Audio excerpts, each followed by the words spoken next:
안녕하세요, 구독자 여러분. 저는 30살 여자입니다. 27의 나이에 결혼을 했으니 벌써 3년차 유부녀가 되기도 하네요. 주변 친구들에 비해서 굉장히 빠르게 결혼한 편이었고, 그래서 누구보다 잘 사는 모습을 보이며 살아야겠다고 다짐하며 시작했던 결혼이었죠. 하지만 왜인지 그닥 원하는 대로 흘러가질 않는 것 같아서 고민을 하던 찰나 한방 시원하게 먹인 사연을 자랑이라도 해보며 속을 풀고자 컴퓨터 앞에 앉게 되었습니다. 긴 글이 될 것 같지만 재미나게 읽고 응원의 한마디라도 꼭 남겨주세요.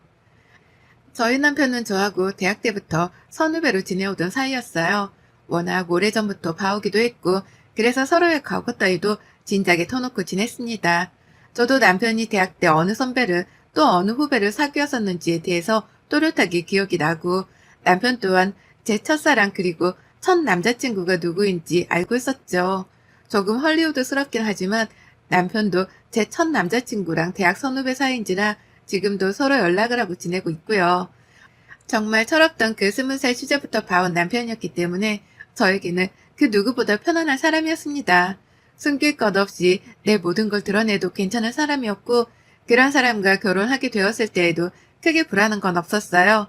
오히려 주변 사람들이 너무 이른 나이지 않냐면서 조금 더 교제를 하다가 결혼을 생각하라며 말리긴 했지만 전 아무것도 들리지 않았어요. 그 당시에는 남편을 만나면 좋은 게 더 많았으니까요. 그리고 결혼하고 나서도 전 잘 살아보려 했습니다. 남편과 서로 어린 신부, 어린 신랑이 되어서 주어진 신혼에 감사해하며 살려고 했죠. 둘 다 각자 직장을 다니고 있었기 때문에 함께 돈 모으는 목표도 세워놓고 차분히 이세 준비도 해보려는 중이었습니다. 조금 더 늦더라도 지금 현재 만족을 하며 살고 있었기 때문에 당장 건강하고 행복하게 사는 것에 초점을 두려고 했죠. 이른 나이에 결혼하는 건 옳지 않다며 결혼을 반대했던 일부 친구들한테도 여전히 잘 살고 있는 것을 보여주며 보람을 느끼기도 했고요. 하지만 이런 저도 나름 소가리를 하고 있는 것이 있었습니다. 이게 참 누구한테 쉽사리 말하지 못할 소갈이었는데요. 그건 바로 저희 과거에 관한 것이었죠. 그리고 그 과거를 하필 저희 시어머니께 들켜버리는 바람에 의도치 않게 약점을 잡힌 꼴이 되었답니다. 제가 정말 이런 얘기를 인터넷에 반공개적으로 하게 될 줄은 몰랐지만요. 이제 와서 사연을 시작하기 위해 간략하게 제 과거 얘기를 해보자면요. 전 10년 전에 성형수술을 했습니다. 네, 쌍꺼풀 수술 말이죠. 대학에 들어갔다는 그 설렘, 그리고 수능을 끝마치자마자 미친 듯이 빼버린 13kg라는 거대한 살덩어리들을 떠올리며 당당하게 쌍꺼풀 수술을 기획했습니다. 거기엔 저희 친정 부모님도 아주 격하게 동참을 해주셨고, 그렇게 저는 부모님의 적극적인 지지와 지원으로 수술대에 올랐죠. 수술을 한 부위는 딸랑 하나였어요. 쌍꺼풀이요. 제가 저희 집에서 큰딸인데 저희 아빠를 정말 아주 쏙 빼다 닮았었거든요. 갈매기에 통통하면서도 날렵한 부리를 닮은 무쌍의 눈은 말이죠. 어찌나 눈매가 통통하고 날렵하게 쫙 찢어져 있던지 저희 아빠는 절 볼 때마다 그런 말씀을 하셨답니다. 내가 미안하다. 라고 말이죠. 그냥 그런 눈매 자체를 여자애한테 물려준 것이 절 볼 때마다 미안하다고 하셨어요. 엄마 눈을 닮았으며 더 봐줄만은 했을 텐데 자기 눈을 닮은 채로 태어나서 얼굴이 딱 거기까지라고 말이죠. 이 말을 장난삼아 하실 때도 있었지만 한 번씩 아빠가 회사에서 회식이라도 하고 술에 취해 들어오시는 날에는 저를 한참 붙잡고 미안하다 미안하다 곡소리를 내며 눈물을 훔치기도 하셨습니다. 이 얼굴을 대학만 잘 가면 반드시 뜯어 고쳐주겠다며 제가 어릴 적부터 노래를 부르듯 말씀을 하셨죠. 그래서 저는 아빠의 그 한마디만 믿고 제 얼굴에 대한 불평을 잠시 접어둔 채 공부에만 매진을 했고요. 정말 열심히 공부를 했습니다. 미치도록 열심히 공부를 했어요. 얼마나 열심히 했냐면 고등학교 때 공부를 하면서 없던 살 13kg가 확 쪄버렸을 정도로 운동이고 뭐고 그냥 의자에만 앉아서 공부를 했습니다. 그러고 나서 원하던 대학에 합격을 딱 해버리자마자 고등학교 때 쪘던 그 13kg를 그대로 빼버렸던 거죠. 물론 이때도 부모님의 적극적인 지지와 후원 덕분에 헬스장을 다니며 피 터지는 PT를 하고서 뺀 것이었답니다. 하여간 저희 부모님은 제 외모에 정말 큰 관심을 보이셨어요. 덕분에 저도 살도 빼고 대학 들어가며 수술도 받아서는 나름 개가천선을 했죠. 운이 좋게도 쌍꺼풀 하나를 수술했을 뿐인데 정말 사람 인상이 180도 달라지더라고요. 동구스름했던 무쌍의 눈에 쌍꺼풀이 생겨나니 흡사 손혜진의 눈을 여상케 하는 반달 눈웃음의 소유자가 되어버렸답니다. 그 덕에 자신감도 정말 많이 생겨났고 대학 내내 인기도 정말 많았어요. 단 다른 과를 다니는 학생들에게 더 인기가 많았죠. 왜냐고요? 저희 과 애들은 제가 쌍꺼풀 수술한 걸 다 알고 있었거든요. 수능을 끝마치고 살까지 빼놓은 수술을 해버린 바람에 거의 수술을 하자마자 대학 입학식에 참석을 했답니다. OT도 갔었고요. 그래서 눈에 붓기가 살짝 덜 빠진 상태였고 그 바람에 저희 과 애들은 한동안 쌍수한 신입생이라는 명칭으로 저를 부르고 다녔어요. 물론 다 농담이 섞인 호칭이긴 했지만 그 덕에 저희 과 친구들은 모두가 저의 성형수술에 대해 알았답니다. 같은 과는 아니었지만 저희 과 사람들과 막내가 잦았던 저희 남편과 그 무리의 친구들도 제 수술에 대해서는 익히 잘 알았고요. 근데요, 이 사실을 결혼하고 저희 어머님이 알게 되셨어요. 결혼 전에는 남편이 굳이 말할 이유가 없었으니 말을 안 했을 거고 결혼하고 나서도 굳이 며느리의 성형수술에 대해서는 대화를 할 일이 없으니 비밀로 하고 있었습니다. 저도 이왕이면 시어머니가 며느리를 태생부터 예뻤던 아이로 봐주시길 바랬으니까요. 아니 근데 한 번은 밥을 먹다가 시어머니가 제 눈을 너무 뚫어져라 보시는 거예요. 그리고서는 밥을 먹다 말고 바로 이렇게 물어보셨죠. 너 수술했지? 무슨 쌍꺼풀선이 그렇게 짙어? 라고요. 근데 이 말에 제가 거짓말을 못했습니다. 사실인데 사실이라고 대답을 해야 하나 말아야 하나 싶어 잠시 당황을 하던 중 망설이는 모습에 어머님이 단박에 눈치를 채버리셨거든요. 너 했구나? 한 줄 알았어. 라고 말이죠. 그렇게 저는 하필 시아버지랑 저보다 한 살 어린 시누이까지 있는 그 식탁 앞에서 성형 고백을 해버렸고요. 제 얼굴이 민망해지고 불 켜지는 건 모르는 건지 시어머니는 그 자리에서 정말 한참을 깔깔거리며 웃으셨어요. 너 한 줄 알았는데 뭘 또 숨기려 들어.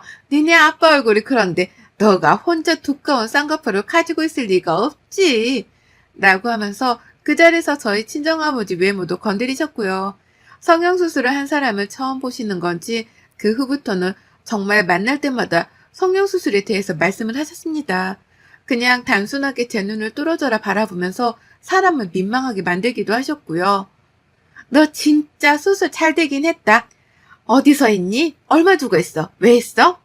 라는 동에 질문은 마구잡이로 쏟아내시면서 관심을 보이는 적도 많으셨고요. 물론 한두 번씩 이런 질문을 하시면 저도 선뜻 다 대답해 드릴 수 있습니다. 하지만 20살이 되어서 했던 수술이에요. 저도 지금 병원 이름마저도 가물거릴 만큼 기억이 오래되었고 분명 처음에 다 대답을 해드리기까지 했는데도 어머님은 저를 볼 때마다 서럽다는 듯이 또 질문을 하셨어요. 너무하다 싶을 정도로 시아버지랑 시누이가 다 옆에 있는 그 와중에도 질문을 마구 던져대시면서 꼭 그 끝에는 깔깔대시면서 웃으시더라고요. 너 근데 수술은 왜 한 거니? 누가 하래? 너네 부모님도 하라고 허락해줬어? 라고 말이죠. 수술을 한 게 이해를 할 수 없다는 듯이 어떻게 그 수술을 하나 받겠다고 수술대에 올라갈 생각을 해? 정말 요즘 애들은 대단하다니까. 라고 하면서 고개를 절레거리기도 하셨고요. 굳이 수술을 이미 오래전에 한 사람을 앞에 두고 이해를 할 수 없다며 고개를 절레거리는 어머님의 행동은 불쾌함을 느끼기에 충분했습니다. 시어머니가 그런 태도를 보이시니 시누이도 옆에서 그러니까 라고 하면서 맞장구를 치는데 정말 말리는 시누이가 왜 미운지에 대해서 뼈저리게 알겠더라고요.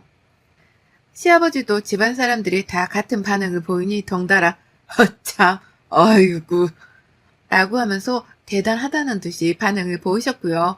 하여간 시댁만 가면 저는 얼굴이 붉혀져 너무 힘들었어요. 그만 좀 얘기를 하고 싶은데 어머님은 제가 시댁에 가 있을 때마다 기다렸다는 듯이 쌍꺼풀 얘기를 하셔서 너무 괴로웠습니다. 그쯤 되니 남편도 제가 너무 스트레스를 받아 하는 걸 알아차리고서는 성형 얘기를 그만하자면서 분위기를 주도하려고 해줬거든요. 아, 좀 성형 얘기 좀 그만해. 왜 또 묻고 또 물어? 라고 하면서 말이죠. 하지만 그럼에도 소용이 없었어요. 시어머니가 남편이 제 옆에 없는 타이밍을 기가 막히게 알아내시고선 찾아오셨거든요. 시누이까지 데리고 와서는 야, 니네 언니한테 쌍수에 대해서 궁금한 거 있으면 얼른 물어봐. 라고 하며 또 쌍수 얘기를 꺼내시고 그러면서도 수술한 것에 대해서는 여전히 이해를 할 수 없다며 제 말의 끝마다 고개를 절레절레 거리면서 기분이 나쁠 만한 제스처를 취하셨습니다. 누가 봐도 기분이 나쁘고 빈정이 상할 만한 태도가 분명했죠.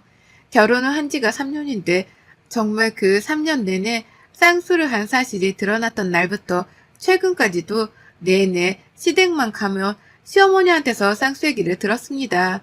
늘 놀림을 받는다는 느낌을 지우기 힘들었을 정도로 저는 얼굴을 붉혀가며 시댁 안에서 쭈구리가 되곤 했어요. 수술을 한 것이 잘못도 아니고 우리 부모님의 허락하에 우리 돈으로 당당하게 받은 수술인데 시댁만 오면 쌍수를 한 게 큰 죄가 되곤 했답니다.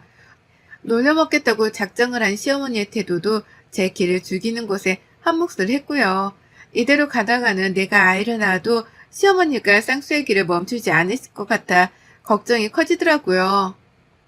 내 아이 앞에서도 니네 엄마 쌍수한 거라고 말씀을 하시면 어쩌나 싶어서 말입니다.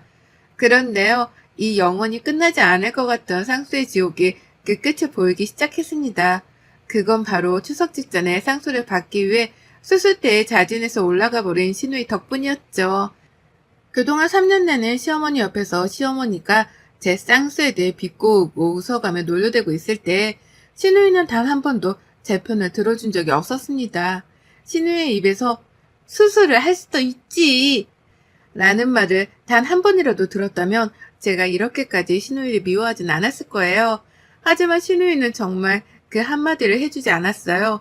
늘 시어머니 옆에서 그러니까 내 말이 대단해 라는 추임새를 넣어가면서 시어머니의 말씀에만 동조를 했고요. 자신은 쌍수라는 성형수술 자체에 대해서 관심이 1도 없는 사람이라는 걸 너무나 당연하다는 듯이 보여줘왔기 때문에 감히 상상도 못했습니다. 감히 시누이가 수술대에 자진해서 올라갈 것이라고는 정말 단 한 번도 상상을 못했답니다. 그런 시누이는 온 시댁 가족들도 모르는 사이에 혼자 자진해서 돈을 모아 수술 예약을 잡고서는 수술을 받아버렸죠. 시간상으로 따지면 이미 몇 달 전에 수술 예약을 했었을 것이고 그러면 최소 반년 전부터 성형수술을 하고 싶다는 생각을 했었기에 뻔하잖아요. 하지만 시누이는 놀랍도록 자신의 감정을 숨겨왔어요. 제 앞에서 단 한 번도 수술을 하고 싶단 말이나 표정을 지어 보이거나 꺼내본 적도 없었습니다. 그렇게 속을 꽁꽁 숨겨두고서는 뜬금없이 추석 연휴에 수술을 딱 받고선 눈에 얼음팩을 쥐고선 기어 들어왔다고 하네요. 시어머니는 그 꼴에 기함을 치면서 저한테 도움을 요청한다고 저 불러내셨고요. 그래서 저는 이번 추석에 제사고 보고 뒤집어진 시댁에서 분위기 파악을 하고 시누이의 병간호를 하느라 아무것도 하지 못했습니다. 아무 음식이며 제사 준비며 그딴 것들은 하질 않았고요. 오히려 정말 몸 편히 마음 편히 시누이 옆에서 시중 들어주고 누워있는 애 눈에 얼음팩을 바꿔줘가면서 농땡이만 쳤어요. 이게 어떻게 가능했냐고요? 시어머니가 정말 크게 충격을 받으셨거든요. 신우가 수술을 받고 시댁으로 기어 들어오다시피 한 날 시어머니는 고함을 치면서 저한테 연락을 하셔서는 당장 시댁으로 와달라고 애원을 하셨답니다. 내가 진짜 살다 이걸 어쩜 좋아 라고 하면서 격해지고 화가 난 감정을 주체조차 못하시면서 거칠게 집으로 와달라고 하셨죠. 놀란 마음에 남편이랑 같이 시댁으로 퇴근해서 만났는데요. 세상에, 그때 저도 처음 봤죠. 혼자 수술을 받고는 집에 와 드러누워있던 시누이를 말이죠. 시아버지랑 시어머니는 꿈에도 생각을 못했다며 화딱지나 죽겠다며 목소리를 키우고 난리도 아니셨습니다. 시어머니는 그 중에서도 가장 심하셨죠. 그간 한 번도 빼놓지를 않고 며느리를 볼 때마다 쌍수 소리를 해가면서 놀려먹는 재미에 사셨던 게 어머님이셨습니다. 어찌나 심했는지 제가 쌍수의 쌍자만 들어도 자다가 발을 돌려차게 하면서 벌떡 일어날 만큼 그 소리에 질리도록 이골이 난 사람이었어요. 시어머니는 그 누구보다 당당하고 가장 자신 있는 목소리로 쌍수는 해서 안 되는 거라며 놀려먹으셨고요. 그리고 그런 말을 하면서 옆에서 같이 동조를 해주는 자기 딸이랑 신이 나서는 더욱 희열을 느끼셨을 것이라 생각됩니다. 딱 그런 교활하고도 못되어 처먹었던 표정을 지어 보이곤 하셨으니까요. 그런데 당신의 딸이 다른 사람도 아닌 당신의 딸이 수술을 받고서는 드러누워 있으니 오죽 빡이 치셨겠어요. 하필 다른 날도 아니고 추석 연휴에 그 꼴을 하고 나타났으니 며느리 앞에서도 면목도 안 섰을 겁니다.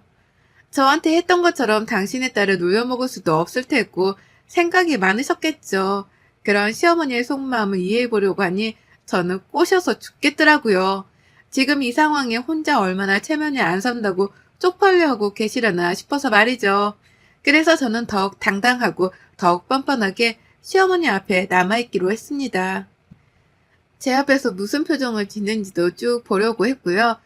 옆에 붙어 있어서 어머님의 반응을 찬찬히 살피면서 저 또한 한마디씩 거들며 지난 3년간 겪었던 그 쪽팔렸던 순간들을 죄다 되돌려받고 싶었어요. 그래서 저는 아가씨의 옆에 남아있었습니다.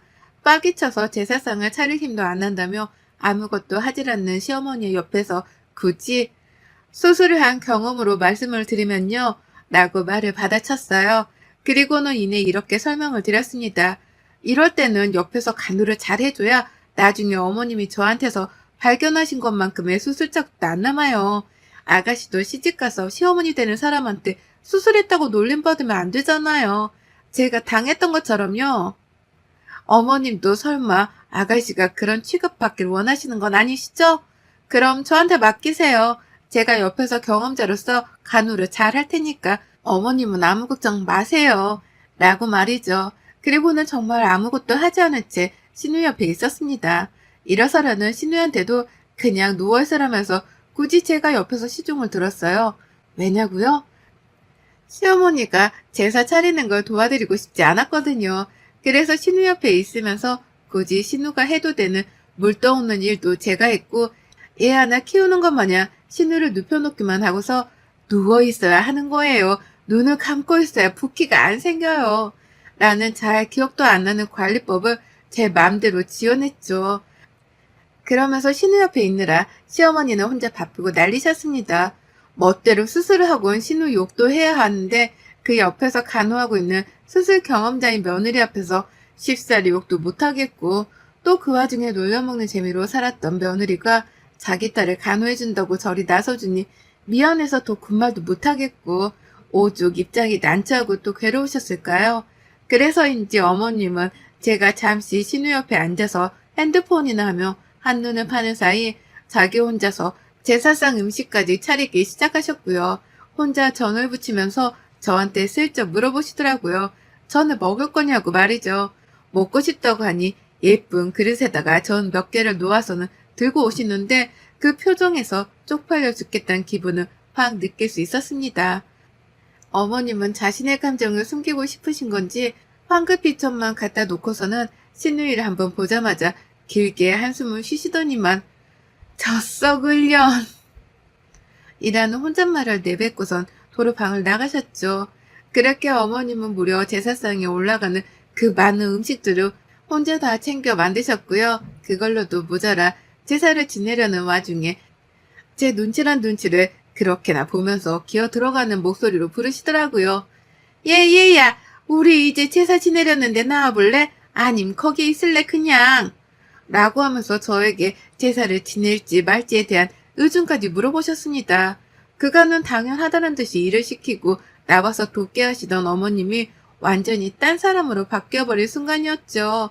그런 어머님을 보는데 소름이 다 돋더라고요. 저 사람이 갑자기 왜 안 하던 짓을 하나 싶어 말이죠. 근데 저도 정말 대단했습니다. 눈치 보는 시어머니가 애처로우면 그냥 맞장구를 쳐주기만 해도 되었을 텐데요. 그간에 저한테 쌍수가 어쩌네 이해가 안 가네 하면서 놀려먹던 그 지독스럽던 표정들이 떠오르니 그냥 넘기고 싶지가 않더라고요. 그래서 저도 모르게 대답을 이렇게 해버렸어요. 어머 어머님 왜 안 하던 걸 하고 그러세요. 저 무섭게. 원래 안 하던 짓 하면 사람이 아니에요. 라고요. 안 하던 짓을 하면 죽는다고 하더라는 말을 하려고 하다가 이렇게까지 말을 하면 너무 심한가 싶어서 저 스스로 멈칫거렸습니다. 그러자 어머님은 제가 한 말을 알아차리기라도 했다는 듯이 바로 표정을 구겨버리면서 어쩔 줄 몰라 하셨어요. 그리고는 제가 쌍수 얘기를 들으며 얼굴을 붉혔을 때처럼 시어머니의 얼굴도 아주 바짝 달아올라 버려서는 열기가 느껴지기도 했답니다. 그런 엄마의 마음을 아는지 모르는지 철부지 시누이는 누워있는 채로 엄마, 나 제사 다 끝나고 먹을 것 좀 갖다 줘. 라고 하면서 눈앞에서 시모한테 심부름을 시켰답니다. 시어머니는 순간 욱하셨다가 제 눈치가 보였는지 알았어! 라며 황급하게 방을 나가버리셨고요. 저요? 그날 누워있는 시누이와 찍소리도 못하고 내 눈치만 보는 시어머니를 보면서 다짐했답니다. 나는 아무것도 하질 않는데 시어머니를 향한 소소한 복수를 도와줄 우리 시누이한테 평생 잘해야겠다는 걸 말이죠. 이제 평생 시누이하고 쌍수 얘기나 나누면서 시어머니가 더는 먼저 저를 놀려먹지 못하시도록 태도를 단단히 잡아놔야겠다는 거 말입니다. 쌍수 하나 한 걸 가지고 무려 3년을 놀려먹혔는데 이제는 제가 나설 차례네요. 저는 10년이고 30년이고 어머님이 살아계신 한 최선을 다해서 시누이와 함께 쌍수 담화를 나눠볼까 합니다. 당신 딸도 이제 쌍꺼풀 수술을 한 수술 경험자이니 어디 얼마나 쌍수 경험자들 향해 이전처럼 흉을 볼 수 있을지 흥미롭게 지켜볼래요. 대놓고 신우한테 쌍수하네라고 불러가면서 시어머니가 저한테 했던 짓을 똑같이 신우한테 퍼붓고 살 겁니다. 시모 마음이 더욱 괴로우라고 말이죠. 여러분의 생각은 댓글로 남겨주세요. 오늘도 시청해주셔서 정말 감사합니다.